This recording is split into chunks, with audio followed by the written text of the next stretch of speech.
Hey everybody, welcome back to the beautiful Arizona Flower Market in downtown Phoenix, Arizona. And we are all into Christmas, of course, this time of the year. And we're well into December. We're already at December, close to the 11th, I believe, 10th or 11th. And Christmas has definitely blown up here. We're so excited to have so many good items in the flower market right now. Red poinsettias, white poinsettias, the variegated, the peach color. We even have the rose poinsettias, which are really cool. We'll try to show you some of those maybe a little bit later in another video. But today what I wanted to do was to demonstrate a centerpiece. And of course that's one of our most popular designs this time of the year are the centerpieces. And we like to use candles and the mixed greens and the pines, and there's so many different things that you can do when you come to a Christmas centerpiece. So I have chosen today a compote. It's like a silver compote that we have here at the market. And I've already got the floral foam in, soaked and taped in. Well, I used to use the bulldog tape, or the strapping tape I always called it. And then when you're going to use candles, you want to make sure that you do have the plastic holders. And we do have those here, of course, as well. They have the nice pick on the bottom of it. You insert that into the middle of the floral foam and you're all set. We're going to use silver candles today to match our compote design. So they had to add just a little bit of a floral tape to it because it didn't quite fit correctly in there. You want it to be nice and tight, especially if you're going to having this delivered or just moving it around your home. You want to make sure the candles don't fall out and break. So I'm going to insert one here in the center like that. And I always like to turn it to make sure we are straight. Very good. And one trick I wanted to show you with the silver candles, or any candle, is a trick that was told to my mom a long time ago, and I don't even remember by who, but it does work, and I want to share that with all of you, is you take the candle and you take just regular dishwashing soap suds and get that all nice and sudsy in the water, put some on your hand, and then you just coat the candle in suds like that. Don't get the wick wet, of course. Do that, and then let the soap suds dry on the candle and insert like that, and we are good to go. So I know it looks kind of weird, but let those soap suds dry in there. And what that does is the chemical of the soap suds somehow counteracts with the wax. So when you light these candles, they will not drip. There's no more wax in your arrangement. There's no more wax on your nice linen. The candle actually burns right down in through it. So if you don't have the dripless candles, any candle will work. Soap suds, let it dry, light it, you're good to go. So just a trick that you can use and share with others. So we'll get the soap suds out of our way. But yeah, just any regular dishwashing soap suds. So what we're going to do, I'm going to do an all green and white arrangement with this and silver. So we always like to start with our base of greenery first. We're going to do that with the pine. And here at the Arizona Flower Market, we have these beautiful mixed bunches of evergreen like this. And they do come pre-packaged or wrapped in cellophane. You can just come and grab these. You can make your own centerpiece at home very, very easily. So they're beautiful mixed green with the noble and the incense cedar and the white pine. It's really nice, a Fraser pine. So I usually like to start by getting some of this out of my way and cutting the pine up in different pieces. Again, a nice pair of sharp cutters or a floral knife works. I like to use cutters, I think, with pine. It's just a little bit easier to do. And cut all these down. Make sure you strip the pine so that you can get into the floral foam. Our hands get nice and sappy this time of the year when you're a designer. So that's just part of the trade. We're going to get our length by using this nice piece of pine here, and we're going to go out like so. It's always important to make sure when you place your greenery in that it is touching the lip of your container. You don't want the greens sticking up like this. You want it coming down almost as they're only down towards the tabletop for you. Balance. Now see, we've got our pine going down.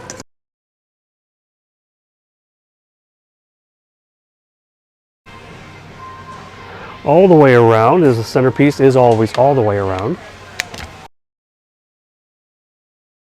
It's important too to make sure you're working towards the center of the arrangement. We really don't want to see our candle holder, so we are going to kind of camouflage that. And we do that just by using smaller pieces of pine and working those in the middle. So when you look down the centerpiece, you're not going to see that candle holder in there at all.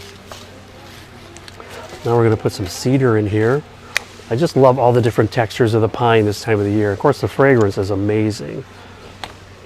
I always grew up with fresh Christmas trees, and even with our kids, we did go cut trees for Christmas. And it really is nice to have that fresh pine smell in the house this time of the year. Now that we're out here in Arizona, I don't. We have our artificial, but I know they do sell real trees at different tree stands here, so you can still have a fresh tree for fragrance. But if you don't, but you still want to smell the pine, come down here and buy one of our fresh bunches, and it'll make your house smell totally like the holidays. Just a few of these. We're working all the way around. So just the different textures is really important to make your centerpiece interesting.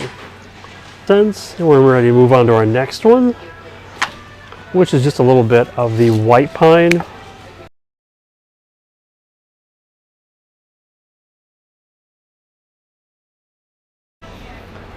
Look at just all those different textures that we have now with the evergreens, 3 to 4 different kinds. This is also a magnolia leaf branch I had used in something else. Love magnolia leaves. I did see a video where you can even make really cool wreaths of just stack on stack on stack of leaves. I'm going to try that someday. I'm going to try that. But these I'm just going to break apart. Again, a totally different texture again. You can break this down so you can get that in. So you have a stem and right into the foam. Just kind of gives us a little more of a heavier base, which I like. Some of our smaller ones, don't like him, we won't use that one. Always just leave enough of a stem to work into the floral foam. I just like that solid leafy pattern there, just totally contrasts our mixed evergreen. A little bit of lemon leaf here. Again, now to kind of tie in our magnolia leaves.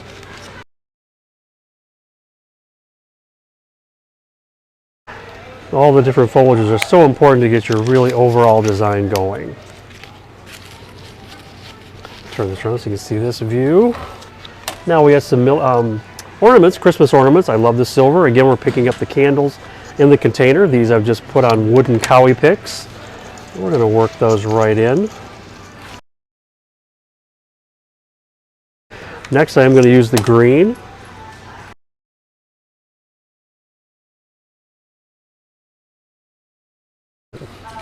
Looking good so far. Now, because we are here in Arizona, we are going to put a succulent in here. And we're going to tuck him right here. If you'll notice, even the succulent has the gray color of our silver candles. That's pretty cool. And our succulent's going to go right there for us. Next, I have these beautiful Romeo roses. It's a garden rose. Gorgeous, huge petal count on that. Opens up beautifully. Nice sharp cut at an angle. And in we go.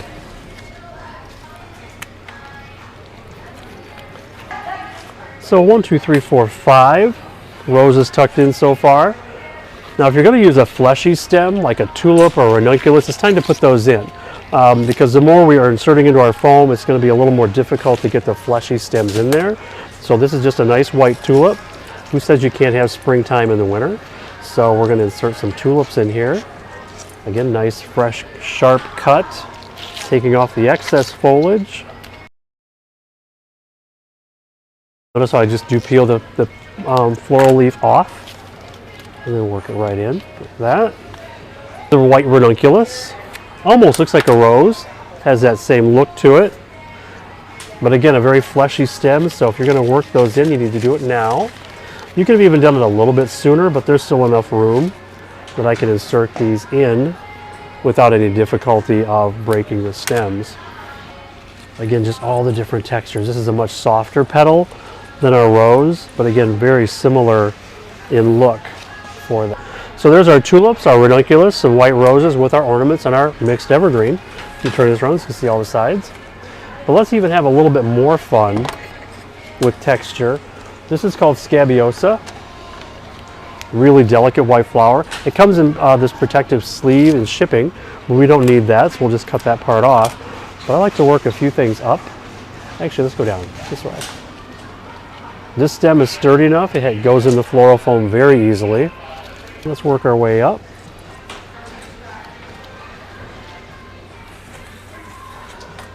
This is actually getting my length, which I do want to bring something out to the end of our greenery. And these work very well for that.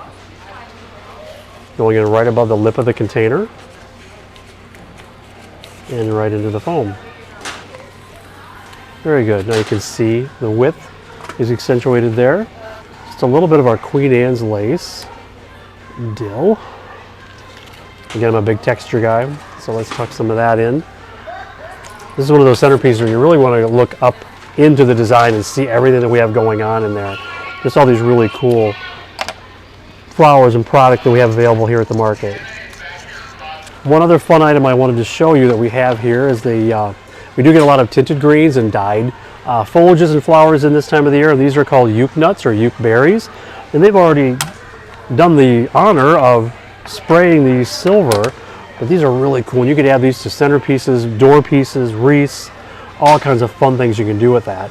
And again, I'm just picking these up because I want it to come down to the table. And I also wanted to pick up our silver candles and our container as well. And you can just see how they really do add to the design. Again, I'm coming down, touching the table now. But look how that really does tie in the container with the product. I think that is so cool. Let's put one more in just because I like them. This. Excellent. And this is just one sample of a Christmas centerpiece with a candle. And again, from top to bottom, things are touching the table, which is kind of nice to do. And since I am from the Midwest and I love branches, anybody that knows me knows I love branches. I grew up with birch branches, red twig dogwood, curly willow, so many different really cool branches you can use out there on the market today, or just go out and cut some branches. I made a comment, I like to follow the landscape trucks that have already trimmed trees and ask if I can borrow, or just not borrow, but take some of their branches off the truck and use them for some designs or market work for display. So these are actually a flocked branch that we already got in. We did not flock these, they came in this way. But I just wanted to add a couple just to show you the difference of what just a couple branches can do to really add to your centerpiece. Just gives it that little bit of extra flair and a little touch of Christmas with snow. I'm done with snow. I don't want to deal with snow anymore. That's why my wife and I are out here in Arizona. But it is fun to see it in the distance. And the artificial snow is just fine here on our branches. But look at the difference now just by adding a few flock branches to the centerpiece. What a whole different look that we just took on. And there we go. We are all set. Our Christmas centerpiece is ready to go for our dinner party or for our guests. Also a cool hostess gift you can do as well. Again, this is Brent at the Arizona Flower Market. Please come down and say hello. There's so many of us here and the market is full, the coolers are full, and we just have such a good time at the holidays and helping you prepare for such a glorious event. Thank you very much, and we'll see you next time.